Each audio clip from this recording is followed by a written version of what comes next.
دوسرا نقص عمل کا کہ ہمارے اعمال کے اندر بھی کوتاہی ہے. بس ہم نے کلمہ پڑھ لیا اشہد ان لا الہ الا اللہ واشہد ان محمد رسول اللہ، تب ہمیں بھروسہ ہے کہ ہم نے جنت میں جانا ہے. اور واقعی محبوب پیغمبر علیہ السلام کا فرمان ہے کہ من قال لا الہ الا اللہ دخل الجنہ، جس بندے نے لا الہ الا اللہ پڑھا ہے اور توحید کے تقاضے پورے کیے ہیں وہ جنت میں جائے گا.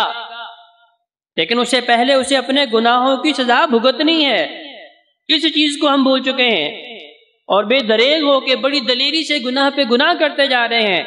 نہ دن کا اجالا چھوڑتے ہیں، نہ رات کی تاریکی چھوڑتے ہیں. ہم سے پہلا انسان اس اعتبار سے اچھا تھا کہ وہ گناہ کرتا تھا تو کونا تلاش کرتا تھا، لوگوں کی نگاہوں سے چھپ کے گناہ کرتا تھا. لیکن آج کا مسلمان اتنا دلیر ہو چکا ہے کہ علل اعلان گناہ کرتا ہے، یا گناہ کر کے اپنے یاروں کو فخریہ طور پہ بتاتا ہے کہ میں نے فلاں کام بھی کیا، میں نے فلاں بھی کیا، میں نے فلاں بھی کیا. یہ کیا ہے؟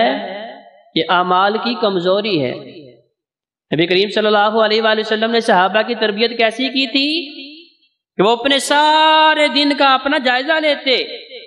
اگر کوئی نیکی کا معاملہ ان سے اس کے اندر کوئی کمی رہ جاتی اس کے اوپر روتے واویلا کرتے، گریہ زاری کرتے کہ آج فلاں نیکی میں کر سکتا تھا لیکن کسی عذر کے بنا پہ مجھ سے نہیں ہوئی، اس کے اوپر روتے ہیں. اور اگر گناہ ہو جائے تو انہیں چین نہیں آتا تھا، انہیں سکون نہیں آتا تھا.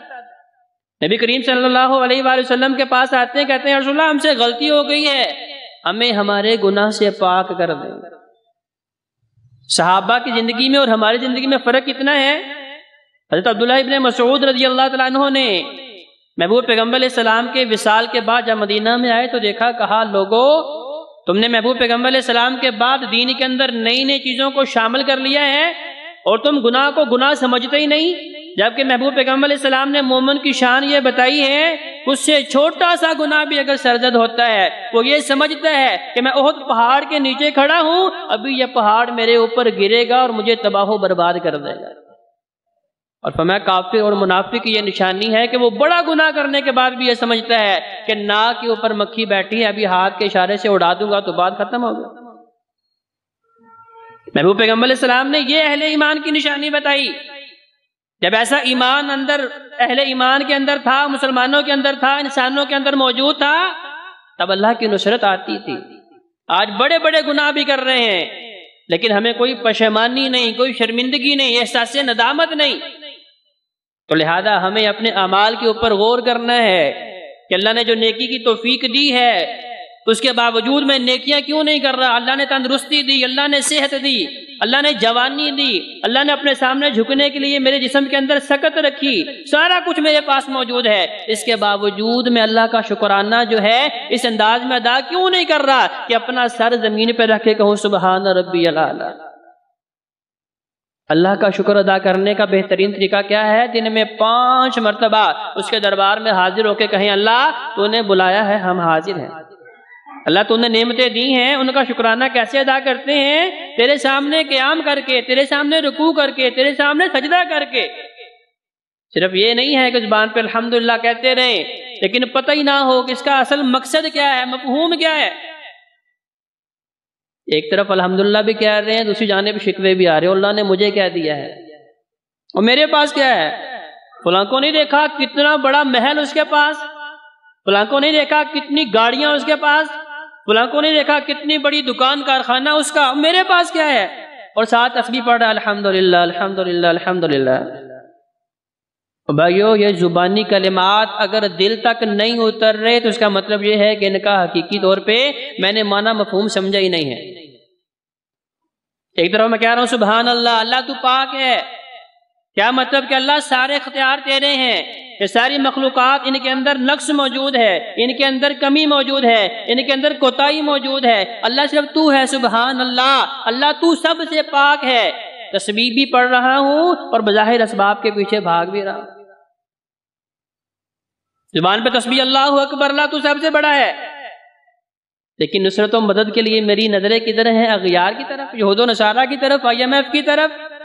عیسائیوں سے، یہودیوں سے مجھے امید دی اور رب سے نہ امید دی.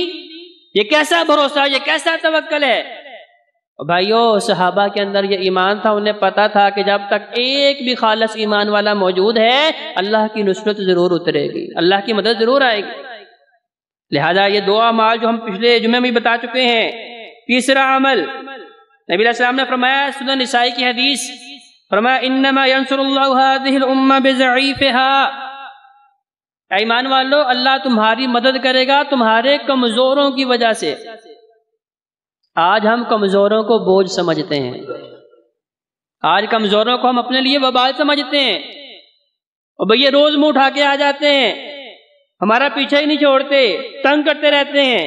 اور بھائیو سنو، اللہ کی مدد انہی کی وجہ سے تمہارے اوپر آنے والی ہے۔ انما ینصر اللہ هذه الامہ بضعیفها، ان کمزوروں کی وجہ سے۔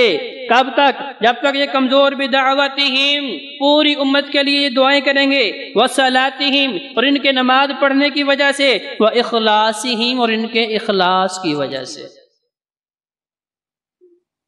جب تک تین خوبیاں اندر موجود ہوں گی تب تک اللہ کی نصرت آتی رہے گی۔ کہ 100% رب سے مانگنے والے ہوں، جیسے انبیاء نے رب سے مانگ کے بتایا کہ صرف اللہ ہی ہے جو مدد کرنے والا ہے۔ آج ہم کہتے ہیں اللہ بھی ہے، اس بھی اور ہی کے چکر نے ہمارے ایمان کا بیڑا غرق کر دیا ہے۔ حضرت ابراہیم علیہ السلام کو جب آتش نمرود میں پھینکا جا رہا تھا، جبریل امین نے کہا کہ رب کے خلیل میں اپنے پروں پہ اٹھا کے آپ کو آگ سے پار کر دیتا ہوں، کہا نہیں نہیں،